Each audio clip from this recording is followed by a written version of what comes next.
ভাই ভাই তুই আমাকে ধরতে পারবি এরা না। তো আমাকে ঘুমোতে দিচ্ছে না, ভালোই ঘুম রেখতে হচ্ছে। তোদের কি বারণ করছে না যে প্রজাপতি ছাড়তো, ঘুমানোর সময় ঘুমোতে দিচ্ছে না, বেলুন ফেলে প্রজাপতি করে।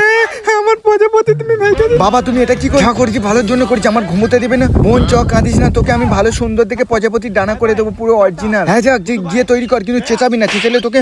বাবা তোমাকে এখানে কে ঘুমোতে বলে? তুমি গিয়ে বেডে ঘুমাও। এই চুপ করে আছি, চুপ করে থাক। বন্ধু আমার বোনের জন্য আমি ভালো দেখে একটা সুন্দর প্রজাপতি তৈরি করবে, যাতে দেখতে অরিজিনালের মতন হয়। এবারে কেটে এত সুন্দরভাবে করবে এই কাগজ দিয়ে, তোমরা ভাববে পুরো অরিজিনাল। তার আগে তোমার নিচে দেখো সাদা কালারের চিহ্ন দেখতে পাচ্ছ, ওখানে সাবস্ক্রাইব করো। এই যেখানে কাঁদিস না, যা সে প্রজাপতি তৈরি করতে গিয়েছে। দেখো বন্ধুরা প্রায় কাজ কমপ্লিট হতে যায়। এবার কিছু এই দেখো এবার কিছু রং করে দেবো, দিলে হেভি লাগবে, পুরো অরিজিনাল। দেখো আমার বোন দেখলে অনেক খুশি হবে। বোন তুই এখন এখানে বসে আছিস, যাসনি? আমি যাচ্ছি, আমার ভাই প্রজাপতিটা তৈরি করে আনুক, তোমাকে আমি দেখাচ্ছি। এই তুই আমাকে কি দেখাবি রে?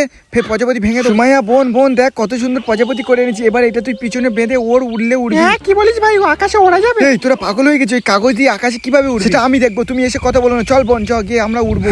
এটা নাকি আকাশে উড়বে, যত সব পাগল ছাগল। ওয়াও দাদা কত সুন্দর লাগছে দেখতে। হ্যাঁ এত সুন্দর প্রজাপতি পুরো আকাশে যেন উড়ছে। বন্ধুরা তোমরা তো ভালো মনের মানুষ, একটা লাইক করে দাও।